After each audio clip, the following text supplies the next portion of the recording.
An entire CSGO roster has been dropped by its team and banned from FPL after EliGE exposed racist and homophobic behavior by its members. Now, they've hit back and claimed this whole thing has been blown out of proportion. So, who said what? How bad is it? And are these bans justified?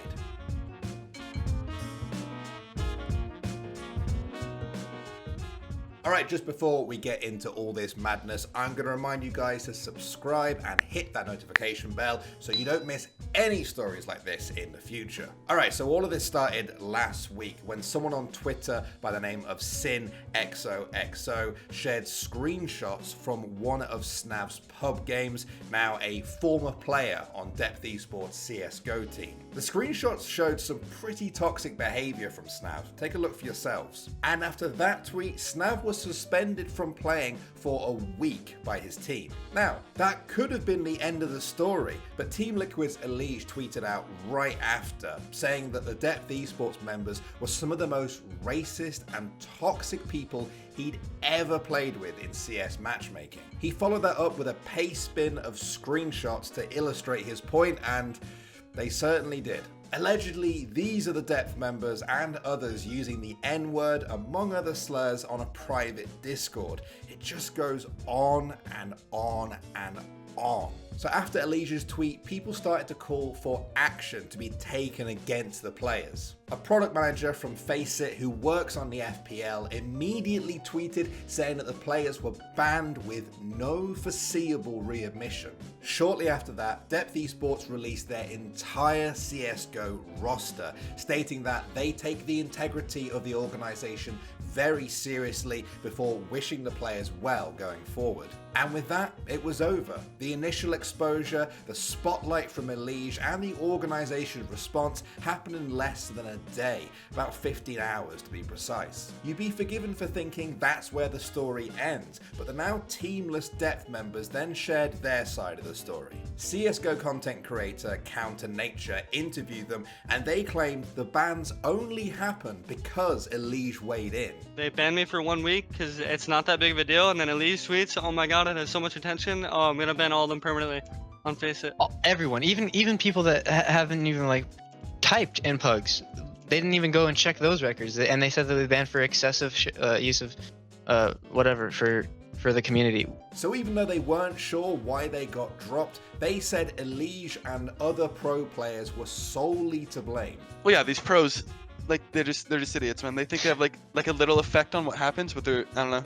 They caused most of this. It would have literally swept under the rug and everything would have been fine. They alone caused this, so. And they didn't just clap back at EliGE. They really went in on him. Yeah, and he's being like idolized for that, even though he's like literally just like such a scumbag for doing that. He just ruined like 4 people's careers for no reason.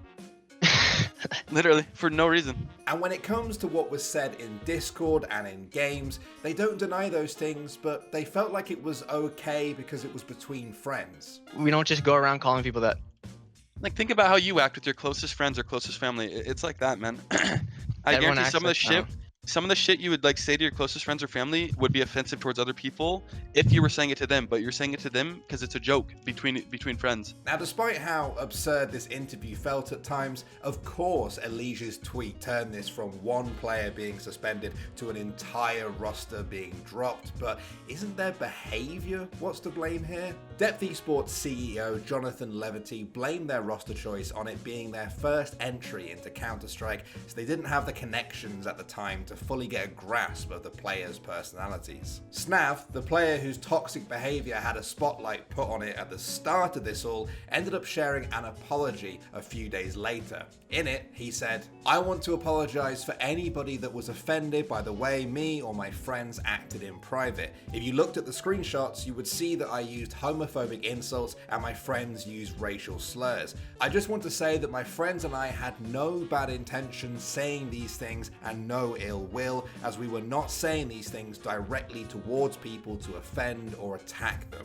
So yeah, it certainly seems like his tone had changed a little since that interview with Counter Nature. Taking responsibility is one thing, but is the damage already done here? On February 16th, ESEA released a statement stating that even though the behavior didn't take place in one of their leagues, they would not tolerate the behavior because the ex-depth members did play in the highest of their leagues. They issued them all a 1-year ban from ESEA tournaments for unsportsmanlike behavior.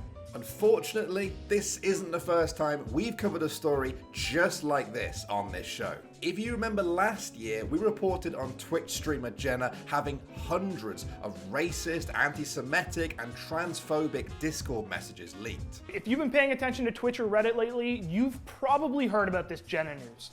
The popular Just Chatting streamer first was accused of sexual misconduct by viewers, and then had hundreds of Discord messages leaked that allegedly showed her using racist, sexist, anti-Semitic, and transphobic language. In this Discord era, these things feel like they're always going to become public at some point, whether you're a pro player, an amateur player, or a big streamer. So, what do you think?